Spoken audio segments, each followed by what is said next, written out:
We both have million view videos. Does this give me enough career advancement to be worthy of my time? Money.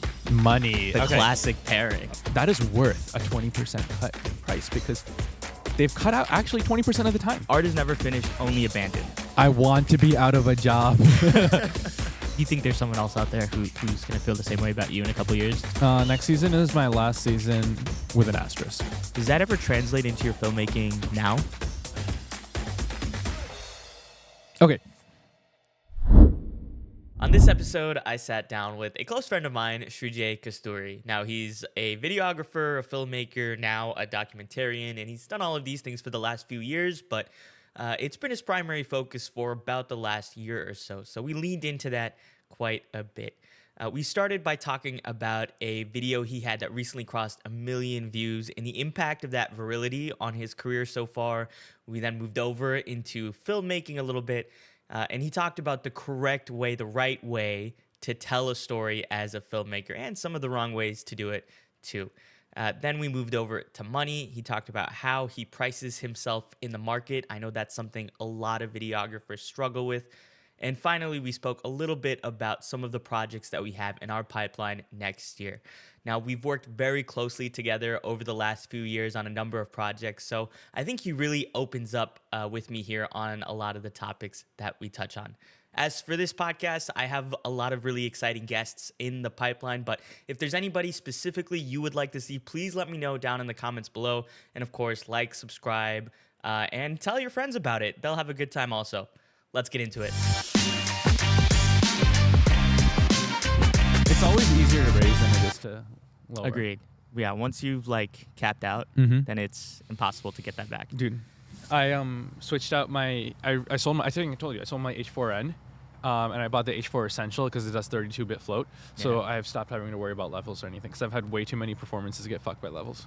It's way too loud. At TFL last weekend, it was just I could sit front of house, back in this little booth that they had, AirPods in, noise canceling, and I still couldn't hear my thoughts. And I felt so bad for Omar, who was up there by the speakers, AirPods in, and every time he'd come back, he'd be like, "What did you say?"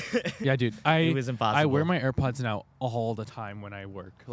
Especially when I'm doing the raves or I do weddings or something, AirPods are in 100% of the time. Yeah, I think. And then you just put conversation boost on there, so then you can still hear the dialogue from people, and it's works. I think I gotta get earplugs.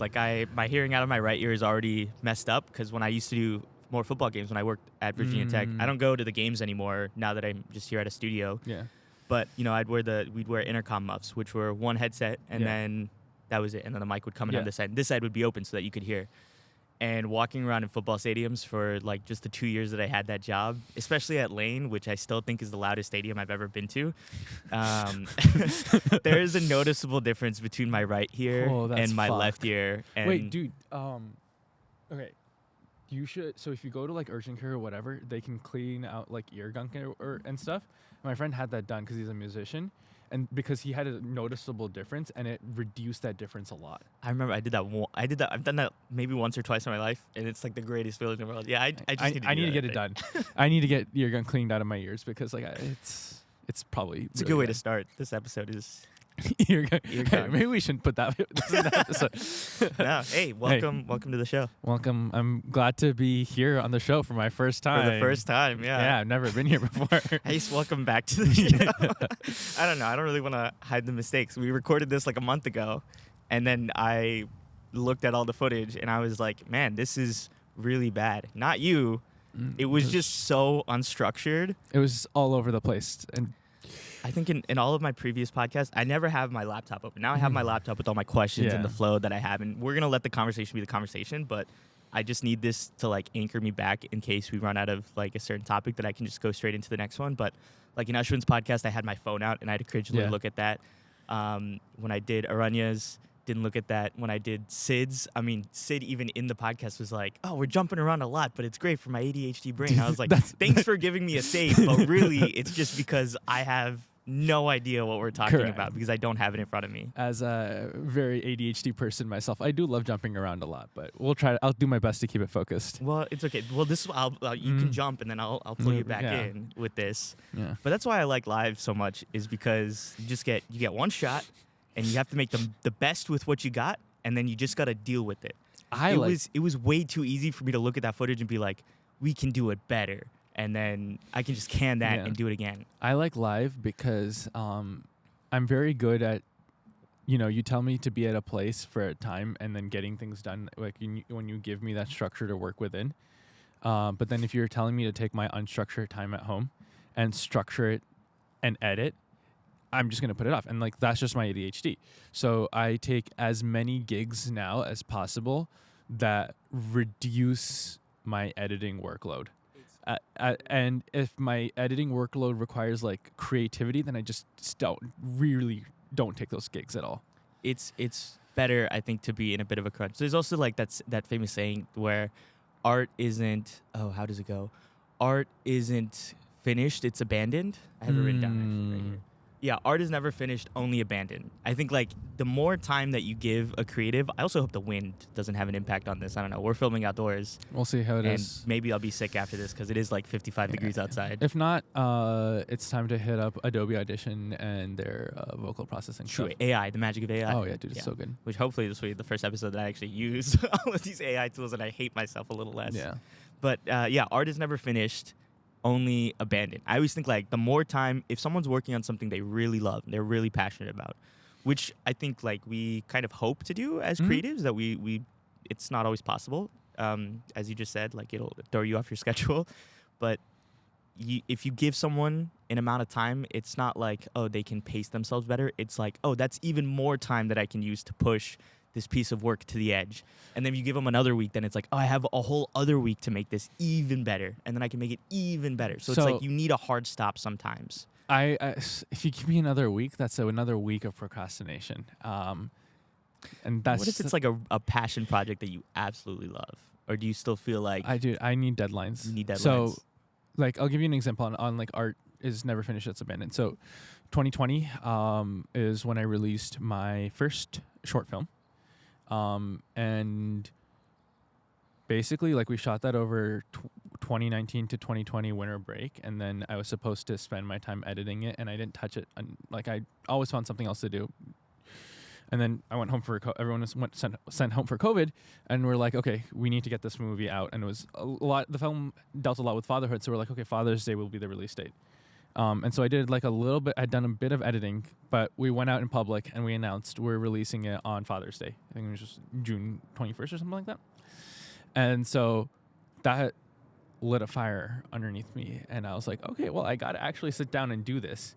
And I basically was editing until the night before because I think I picture locked it like 2 or 3 nights. Yeah. And then it was like, we had one person who was helping out with coloring and I was finishing the audio and everything.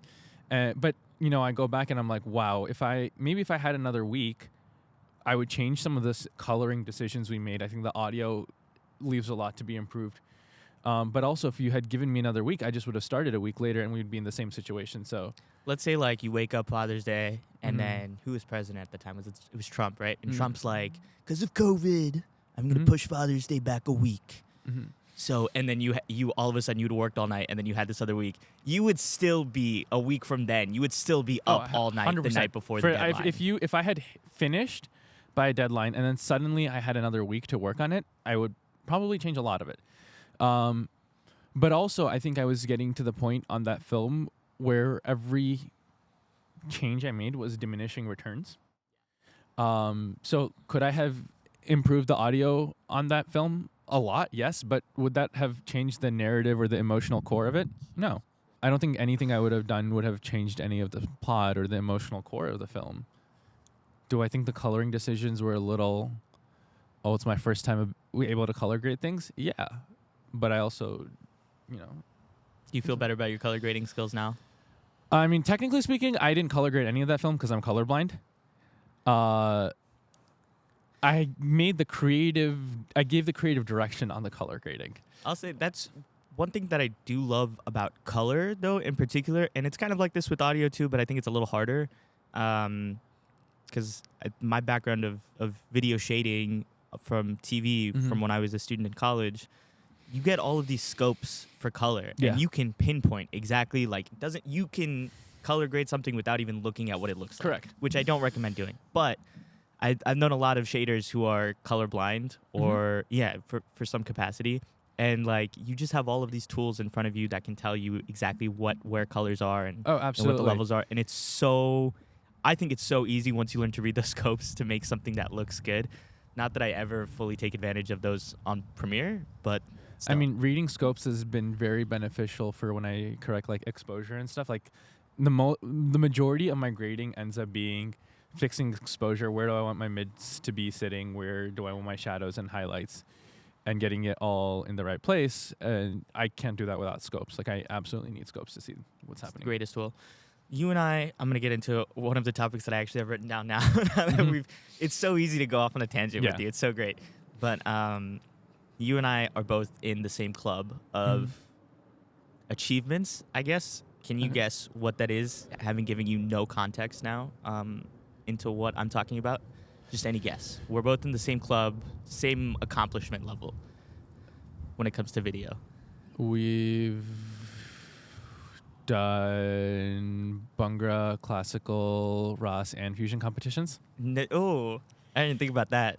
Hopefully soon acapella this year. No, we both have million view videos.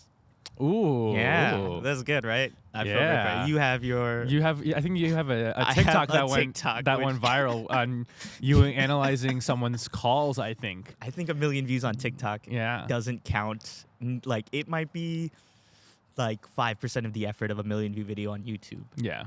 In my eyes. But that being said, your 1 million view video, Firiste, which year was that? 2 years ago? 3 years ago? May 2022. May 22. So 2.5 years ago. Yeah. Right? 2024. But when did it cross the million view mark?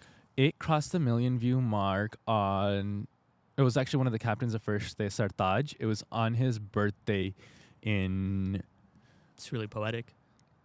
Feb 2024. I was with you at ECS when it happened. Yeah. Yeah. I remember we were talking about it in the Taco Bell line at BKB it was so close. And Sartaj texted me like, dude, it's my birthday and it crossed 1 million views. What are the odds? That's really poetic. Yeah. And it was actually great that it was Sartaj because like Sartaj was the one who consistently was like checking the views and he was like graphing and be like, I think it's going to hit 1 million on this day or whatever. And then that winter 2020, like he had started graphing it, and winter 2022 is when it really took off on WhatsApp, I think. And then like all God bless WhatsApp forwarding. Yeah, dude. I don't know.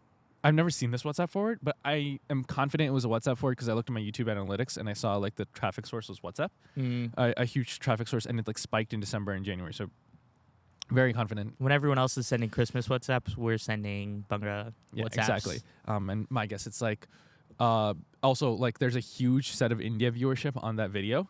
So my guess is the WhatsApp forward is something like, look at these youngsters in the United States keeping our Punjabi culture so alive with this beautiful Bhangra performance. And that's what my guess of the WhatsApp message is something like. And that's a very wholesome message, I would say. Again, I have no proof or backing for this. Well, if someone has the WhatsApp forward, please send it. Yeah, leave it in the comments. But 1 million views is 1 million views. Yeah. I think a lot of people see that number and it's a huge achievement. I see that number and it's a huge achievement. Really, what does 1 million views actually translate to for you, though? Did that virility help you get more gigs or get recognition? Like, what is the tangible value there? Because the next video you posted then wasn't a 1 million view video, but that doesn't necessarily make it a bad thing. But it also doesn't necessarily mean that achieving a 1 million view video means you've crossed off all your goals. I think what happened with that video and more so like just that entire competition is, okay, I'll split this into two parts. I'll talk about other people and then I'll talk about myself. So with other people, it meant that like they were like, oh, this guy knows what he's doing. He provides quality work and like we can trust him. on the flip side, what it did for me is it helped me erase a lot of my self-doubt, where I was like, oh, I actually am capable of taking videos of dance performances that I'm actually very satisfied with, because I had done, I think, 5 comps or 6 comps that year. And every single comp I walked out of, I was like, I would change something about this front row. And I was like, oh, maybe I am actually good at what I do. And I actually did have this, like, it genuinely helped me work through a lot of my self-doubt. It is tough how much looking at that number sometimes can provide validation. Yeah. Did that add more pressure to you going forward, that you needed to hit a mark that was similar to that, or you needed to hit that mark again? Or was that one-time validation enough for you to just say, I'm on the right track? I mean, it took 1.5 years for it to hit 1 million views, right? So, but we'll look at it as just like a really well-performing video, my best performing video.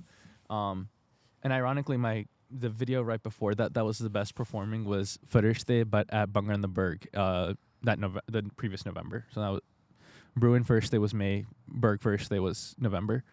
I don't think I'd ever put something like, oh, I have to hit 1 million views again on a video, because I think like in the niche and the market that I'm providing videos to, 1 million is such a fluke.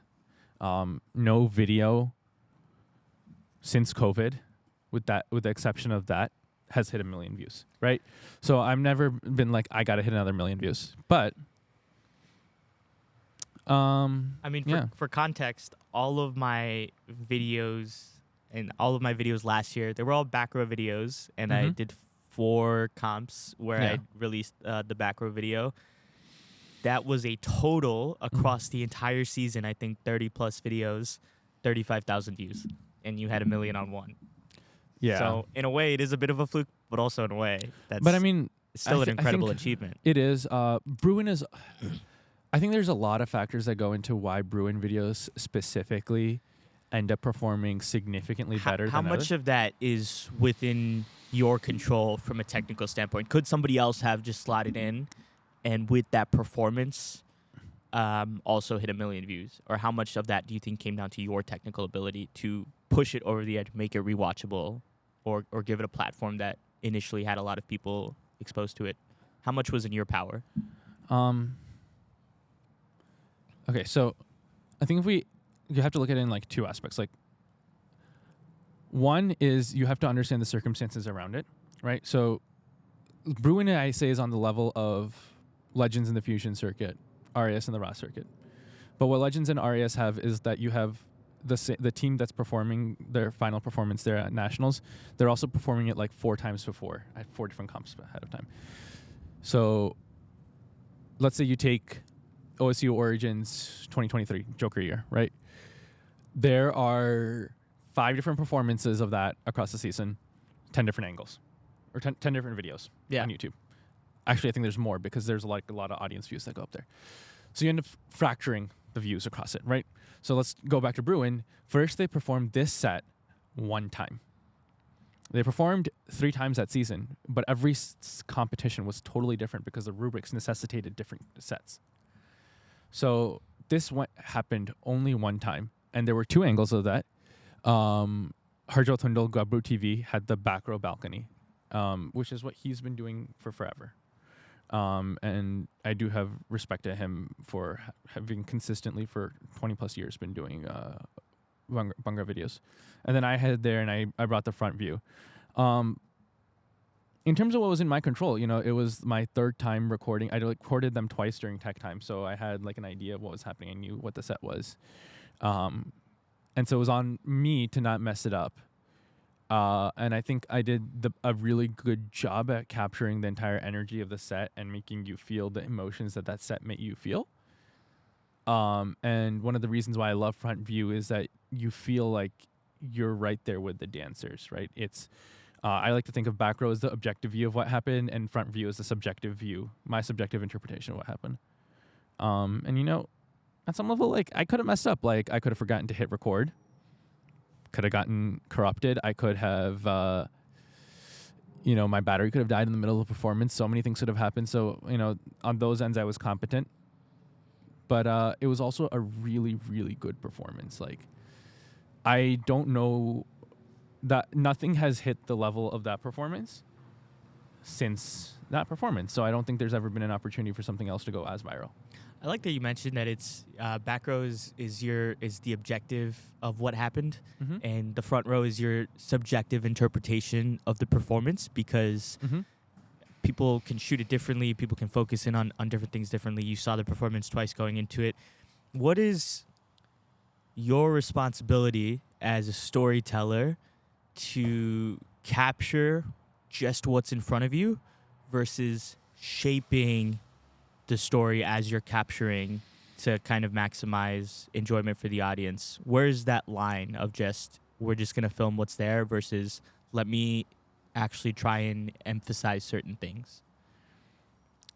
Filming what is just there is the role of the back row, right? The back row should never be missing parts of what's happening on stage. The stage should be completely recorded. Now, in front row, sometimes you have something happening on one side of stage. And if I'm going to emphasize what's happening on that side of stage, then I can't necessarily show what's happening on the other side of stage. And so part of that's why I'm like at tech time sometimes and understanding what is happening in the set. What is the most important thing? Because I want it to be an enjoyable experience for people to watch. I want them to be like, oh, this was cool. I feel like I'm having such a fun time watching this. And I need to make sure I emphasize the gimmicks. If there's a foundational gimmick to a segment and there are two dancers on the side of stage that I'm going to miss because I'm highlighting the gimmick, I think that's perfectly fine because that gimmick is a fundamental part of the set. There's another group that you and I are a part of that actually, I guess you could say we're part of two groups. We're both journalism students who have never actually held a journalism job. And we've just pivoted. Yeah. But last time you came, we talked a lot about like the ethics of journalism and the role that somebody has to play to do that. Does that ever translate into your filmmaking now? Absolutely. So, for context, to viewers, I was a journalism major at the University of Maryland. My concentration was in documentary filmmaking. And while you probably, who are watching this, know me from like comps or many other things, my focus right now is on documentary films. And documentary exists in a really interesting ethical space. See, when I join like a organization like the Washington Post or the New York Times, I'm going to sign an ethics statement saying I'm covering these topics and I'm going to ensure that there's no conflict of interest. Documentary doesn't have an ethics statement that I'm required to sign or required to abide by. And in fact, a lot of documentaries are shaped by the bias of the documentarian. We'll take Free Solo as an example. That's a film where both the subject of the film, Alex Honnold, who's conducting his free solo climb of El Cap, and the filmmakers of that documentary are extensively featured as the filmmakers grapple with the ethics of shooting something that is like where like one mess up on Alex Honnold's part would lead to his death.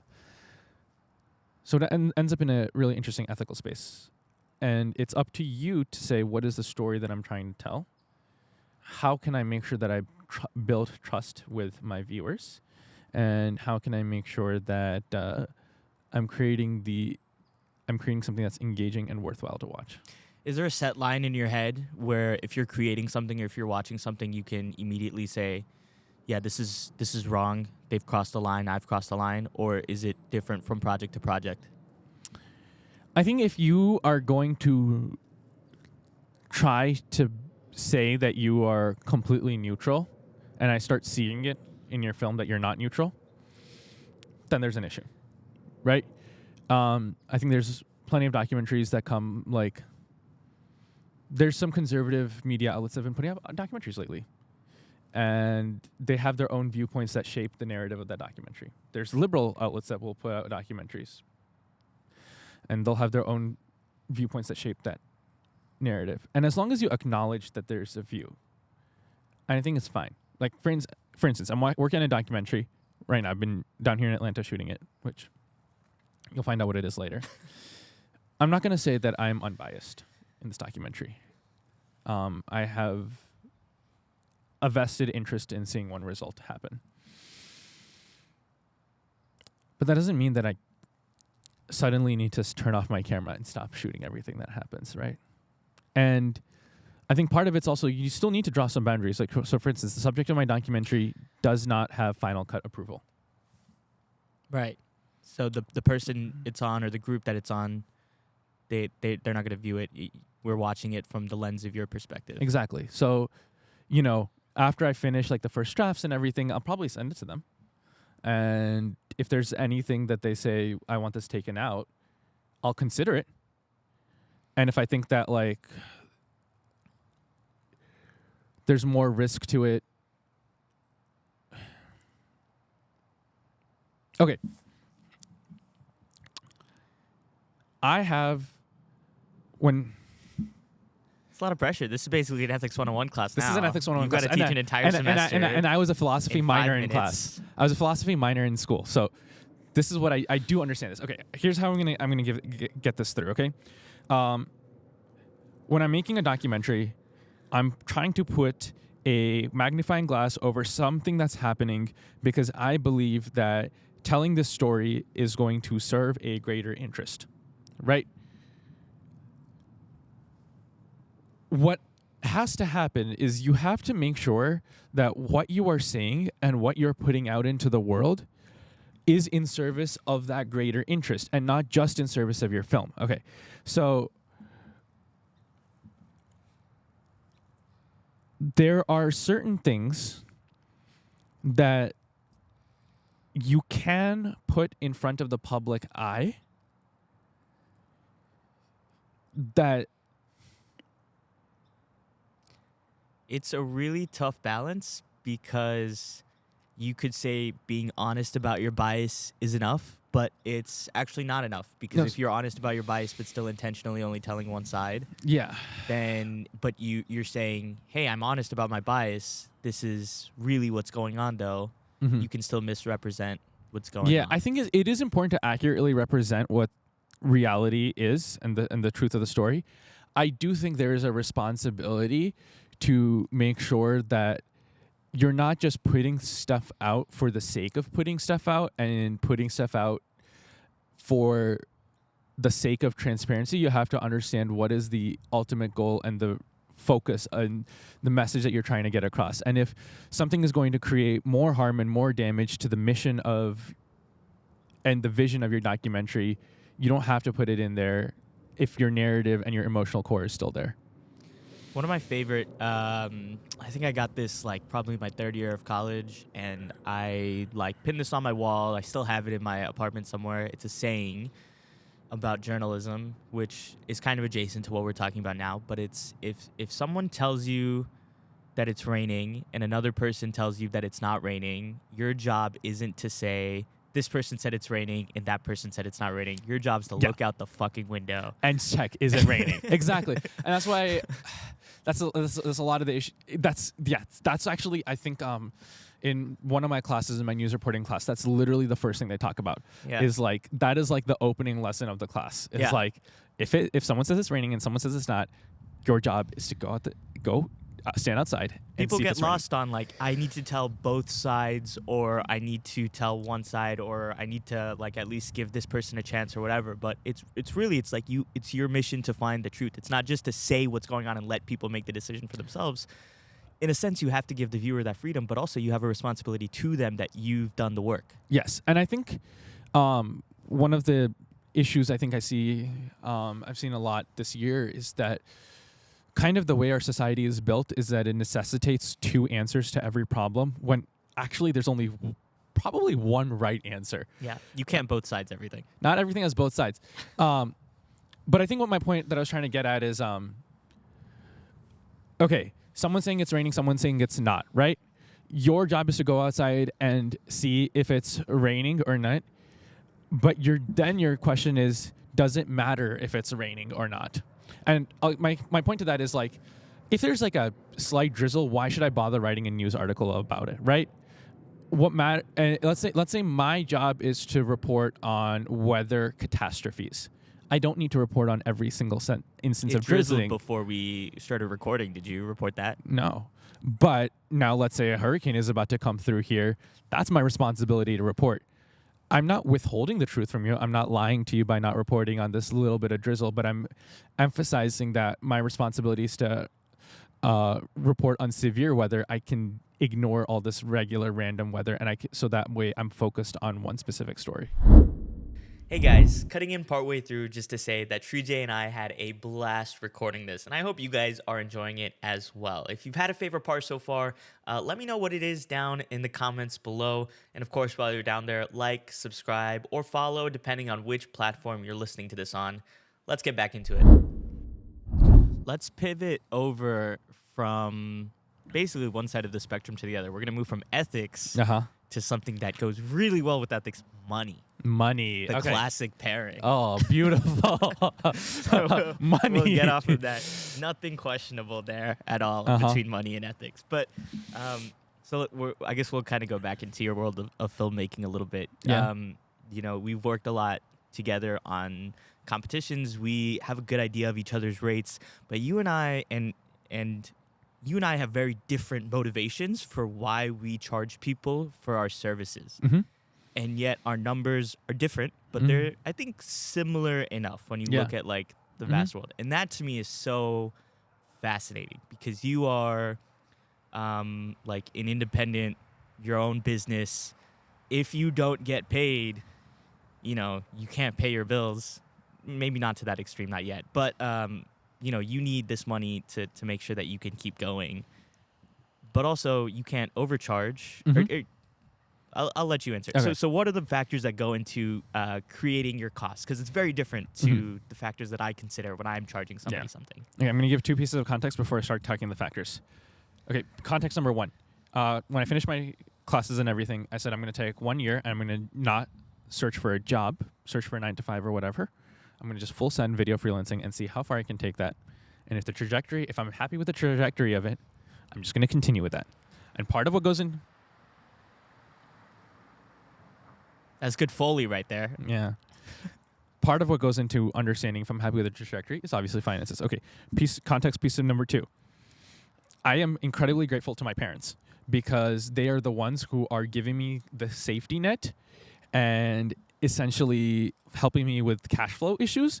So that way the bills I do have to pay, I can pay them. And even if I'm waiting on a client to pay me back or to pay me, they are providing that safety net that is possible because of their sacrifices and the jobs that they work and everything. So I want to get those two pieces of context out of the way. Okay, when I'm coming down to payment, I'm balancing two things. Does this either put enough money in my pocket to be worthy of my time, or does this give me enough career advancement to be worthy of my time? The documentary film that I'm working on down here in Atlanta is completely self-funded. I have paid for everything out of my own pocket. And between the organization that I'm working with and me, there has been no exchange of money, and there will be no exchange of money. Because, again, we'll fast forward, rewind a little bit to the ethics thing, is that do I have my own perception, my own mental biases and everything? Absolutely. But, one of the reasons why I don't want finances to exchange hands is because I was talking about, like, I want to retain control over the final cut. And when they have there's a financial melding, then financial mixing, then it's harder to keep that. Right. But I have to fund this documentary somehow. And so all the other gigs that I take, weddings, comps, our engagements, etc., they're putting that money in my pocket to be able to do the work that I want to do. They're able to fund the cameras that I buy. They're able to fund my flight ticket down here to Atlanta and all of that.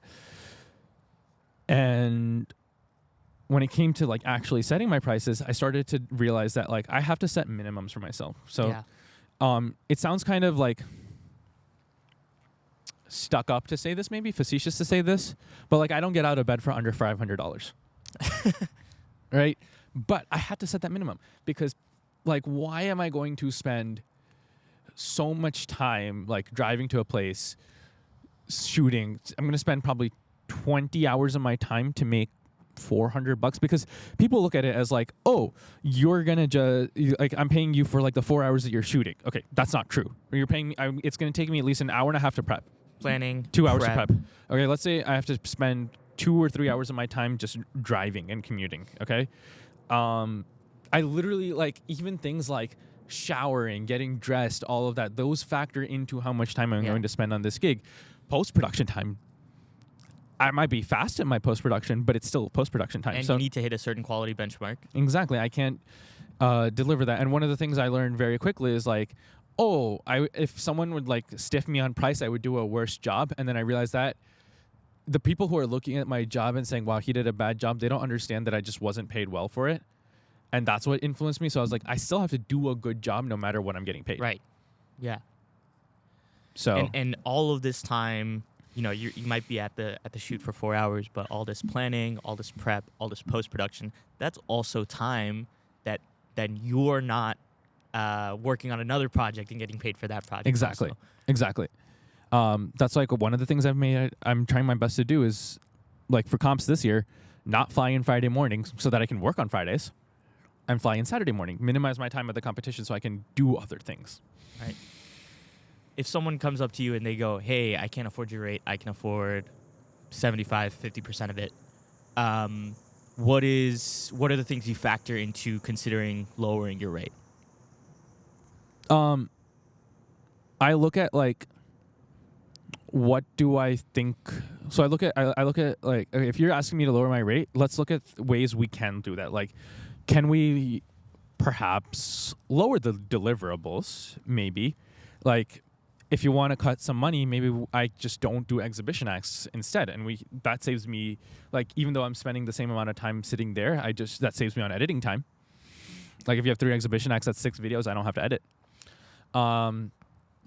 Can we, maybe we can take out money in other places. So, for instance, instead of you paying for my Friday night and Saturday night hotel, if you just pay for my Saturday night hotel, and I fly in on Saturday morning or I drive in Saturday morning.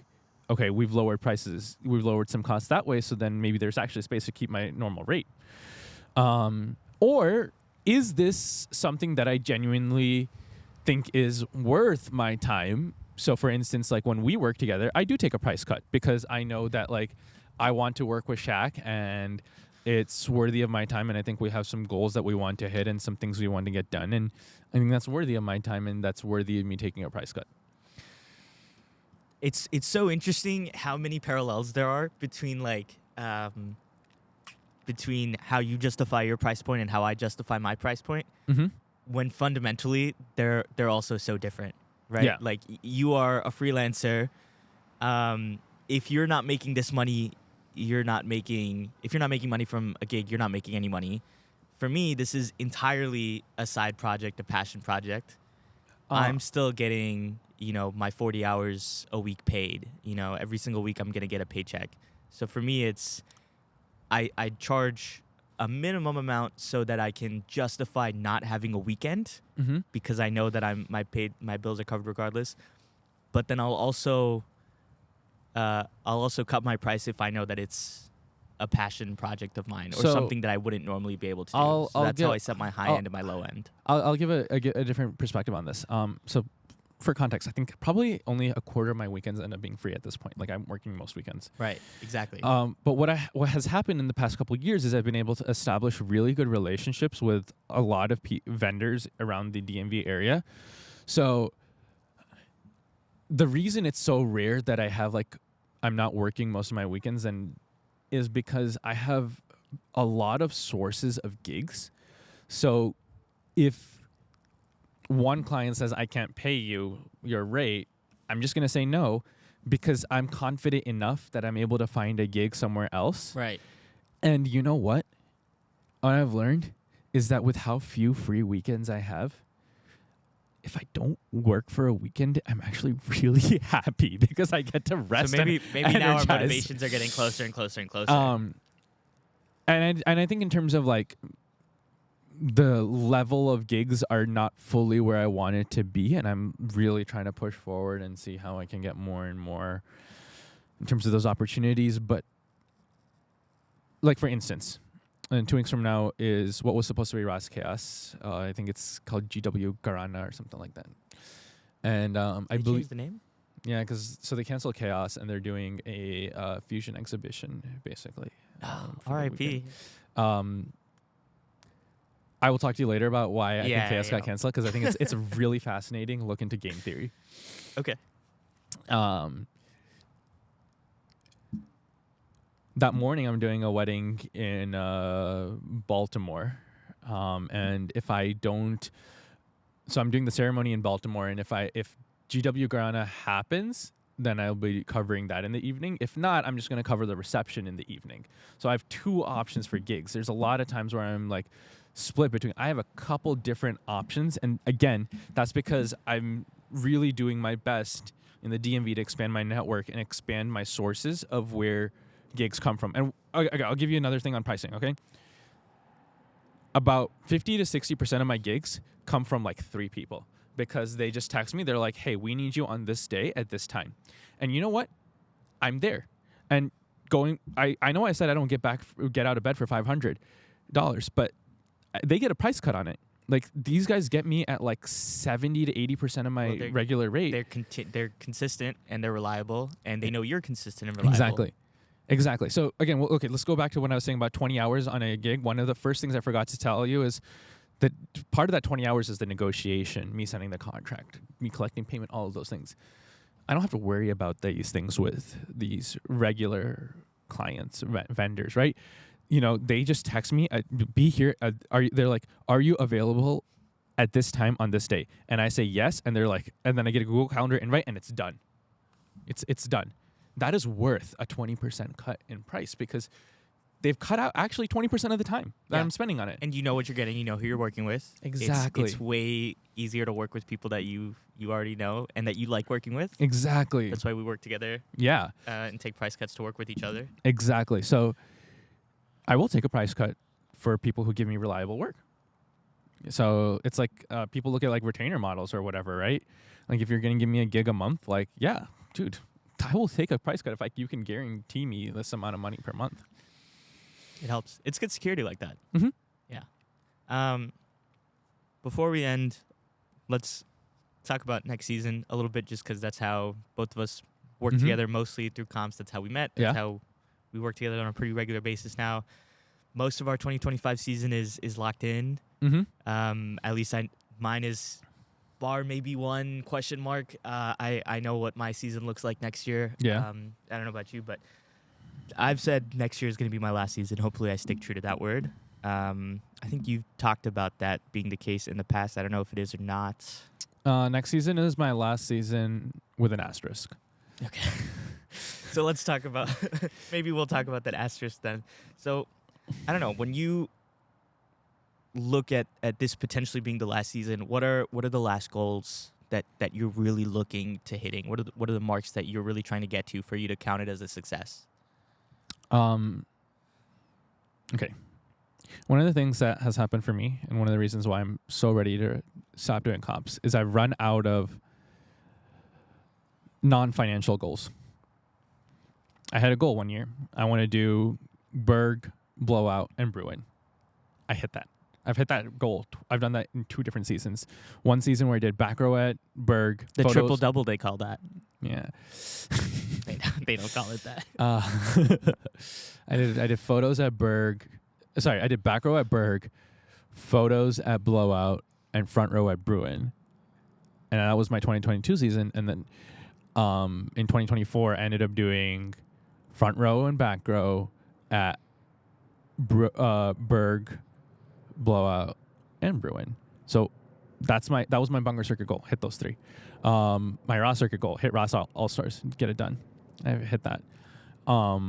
There's only one goal I have, which is not even really a goal, which you've achieved, which is to hit a Saturday and a Sunday competition. Oh yeah, I did achieve that. Yeah, that's one of the only goals that I've not achieved, but I also don't care to achieve it.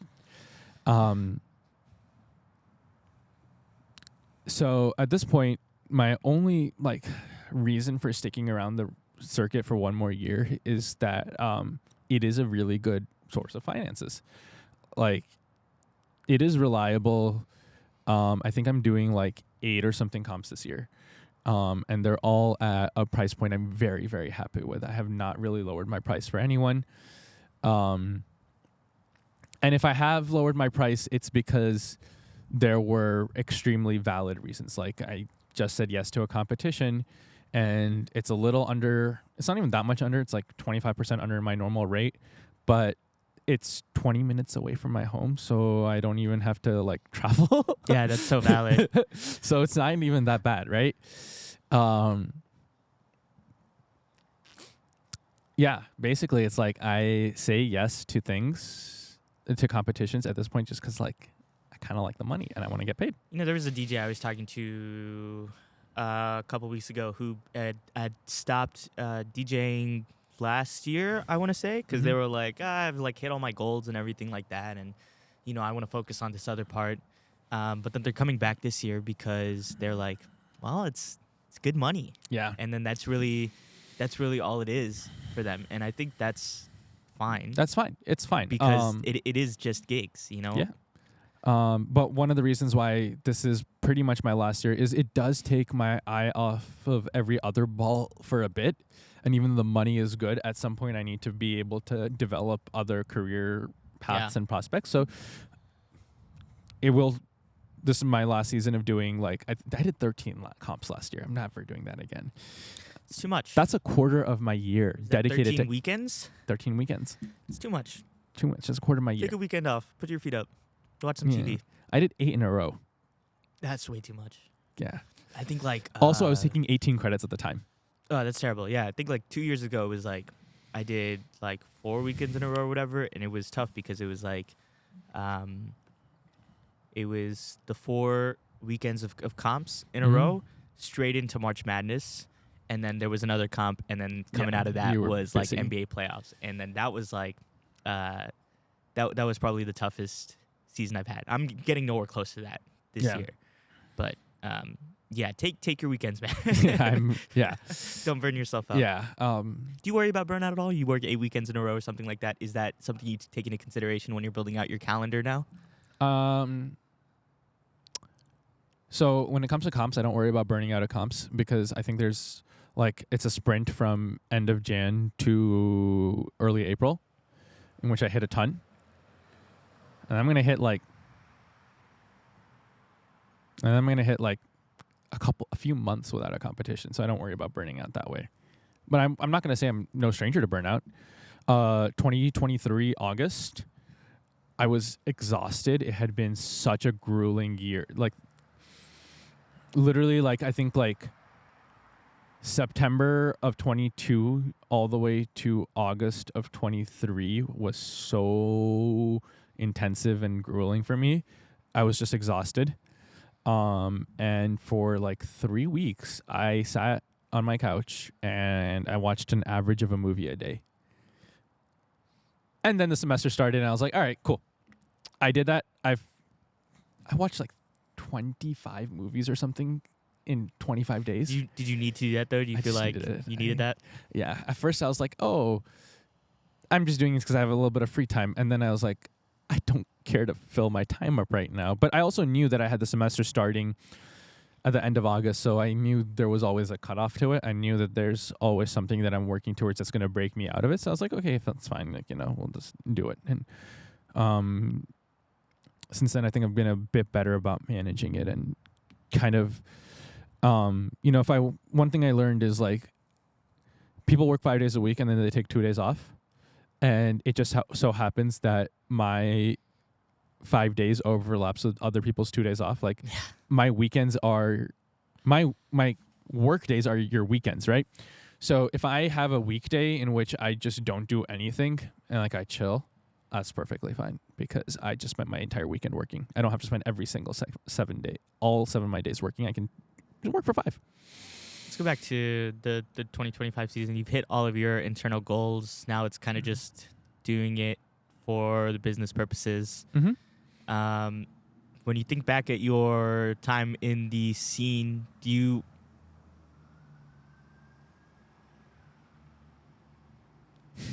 that guy was like staring us down. Yeah. In fairness, we were staring him down too. When you think back at your time in the scene, do you feel like you've left a positive mark on that world, or is that something that you don't really worry about? Yes. I think one of the things that I'm really honored about is that like I helped push Front Row in both the RAS and the Bhangra circuits to the forefront. If you go look at the RAS circuit before I started doing Front Rows, they just weren't a thing. It wasn't a necessity at every single competition. Not even for was it sure. a necessity. It wasn't even a consideration. There were maybe a few. I could count on one hand how many would even consider it, let alone do it. Yeah. Then, even the Bhangra circuit, like there were competitions that had Front Row. A lot of them were mixed competitions. But I am happy that I think I made Front Row more of a need to have than a want to have. And I'm still saying it. I think it still is a want to have. I think a back row is a need to have. I think Front Row is still a want to have. But it was like it could be like, oh, yes, it exists. But then it's like, okay, we kind of like it. Although there are, I think I have also seen significant impacts to the proliferation of Front Row across the entire circuit in how people design sets. But that's a different topic. Well, also like multicam live streams. Yeah. I don't know if that happened before you had One done it. live. So the first time I did a multicam live stream was Bruin 2022. And one competition before me had done that, and that was Legends 2022. But kind of I started doing it a lot more often. Then Ashwin started picking it up. You started picking it up. And now multicam in live streams is very common, and that's something I helped push forward. Although, again, I was the second person to do it. And I'm always worried about what my impact in the scene will be, and whether or not the changes that I wanted to bring about actually last. Mm-hmm. Like when it comes to multicam, like it's multicam of the back row, but it's also it's back row and the front row. But then those also just need to be polished enough pieces on their own that they can be published later. Mm-hmm. I still haven't had the chance to do live stream only cameras where we can go and get a shot and then leave and go and get another shot and then leave and then go and get another shot and not worry about what it looks like in between. Like I don't think like commentary and studio stuff will last once I'm gone, which is, I think people are still divided on that. Mm-hmm. I don't think graphics and storylines will last after I'm done. And I think, but I will say, as divisive as those things might be because they're different, it is nice to have people come up to me and tell me that they do enjoy seeing those things or hearing those things. I'll give you one tangible thing. Okay. Every competition that the two of us work together, they have the opportunity to just hire me. Like, very true. Yeah. Every single one of these that we've done together, they could have very well just been like, hey, Shaq, Srijay's just going to do a basic live stream for us, and we think that's enough. We're so sorry. We hope maybe next year there'll be an opportunity. But that doesn't happen with a lot of the competitions. Like, again, I think we've probably done like 10 plus competitions together. I still get ghosted by every single Atlanta competition. I'm tired of getting on planes to go to these competitions. Yeah. I want to do something local. Text me back. I'm already locked in. So at this point, it's too late. The competitions that do bring you out see your value, and they see enough that sometimes on the tightest of budgets, they're like, okay, we still want to bring you back. Like, you're still worth it. I hope that it lasts. I think the dynamic that we've brought as a duo, I still feel like is the most unique in the scene. And I hope that people look at that, and maybe not in the near future, but certainly in the future, I hope that people can build off of what we've done in the same way that we've built off of other things. The my initial graphics packages were very derivative of what I saw when I danced. Yeah. Or being able to have multicam is just a function of me getting to work with you. Yeah. Everything that we put in is built off of things that we saw before. Mm-hmm. And I hope we can do that for somebody else. Yes. But that requires, and I'm looking at all of you in the watching this podcast, people to start stepping up. Okay? I want to be out of a job. But one of my kind of hopes especially is that there will be more people in the Ross and the Bunker circuits who are like, I'm interested in doing this. I want to do it. Like, one of the things I tell, when people ask me like, oh, hey, will you mix for my team? My answer is always a categorical no. I only mix for UMD on Trust. I'm done mixing for Ross teams. But I tell everyone, hey, I'm happy to spend as much time as you want working on your mix. Like, if you want to learn how to mix, I will spend hours on Zoom with you, teaching you how to mix and everything. Same. If you come to me and say, hey, we can't afford you to do our competition, but we have someone who's really interested in breaking into this and doing it, dude, I will sit on calls with you. I will mentor you. You can FaceTime me during the competition and I will help you as long as I'm not literally recording something in my hands. So those are all things people want to start getting into it. Like, please do so. Yeah. I'll help. I'll make sure it's possible. That. Good. Yeah. Let's keep this going. I mean, and I'll do the same in case anybody. I got to meet this past weekend. I was at a wedding and I got to meet Mithan Thomas, who was one of the people who first got me into this. Like, before I bought a camera, before I bought anything, he had come and done a competition at UMD. And I hit him up, and like before, I was like, hey, I'm like vaguely interested in video stuff. Would you be able to talk by any chance? And I got to see him this past weekend, and it was kind of like, I was like, thank you. Like, I owe a lot of what this career has been built up into to the fact that you like gave me so much advice and you spent time with me and taught me a lot. Do you think there's someone else out there who's going to feel the same way about you in a couple of years? Does that give you more motivation, or is that something you don't think about? I would be honored if someone feels that way about me. And if you want to learn from me, you're more than welcome to. Like, please text me and hit me up, and I'll help you. But I'm not gonna like be like, hey, do you want to be my mentor, my mentee? Like, hey, do you want to be my mentee? Like, I think that's a weird way about it. Like, it has to be an organic relationship that's developed. And yeah. Well, Srijay, this is a good round two. A good round two. I felt really good about this. Yeah. What do you think? I think it was good. I think we could hit a round 3, a round 4, a round 5. There's so many things that I do that I'm like, oh wow, there's so much. It's so great too because there's so many other things that we're gonna talk about once we turn the cameras off, and it's just impossible to get it all on video. But maybe there'll be more. Let's see. More. Here's to a good season. Here's to a good season. Srijay, you'll get your flowers this year. Hell yeah. If you're listening to this, it means you made it all the way to the end of the episode. So thank you very much for your support, and I hope you did enjoy listening to it as much as we did recording it. We had a blast. This was our second attempt at this episode, as you may have heard from the start, and it was much better this time around. So I'm glad that this is the version that you guys are getting to listen to. Now, if you have any other people that you'd like me to speak to, please let me know down in the comments below. I have a ton of really fun guests planned, but I'd love to make that list even longer. And while you're down there, please leave a like or a subscribe if you're watching on YouTube, or a follow if you're listening on Spotify. It's one of the best ways that you can support me and support this podcast. Other than telling a friend, maybe do that too. I think they'd probably really enjoy it also. All right, that's all for now. I'll see you in the next one. Thanks for watching. Bye, everyone.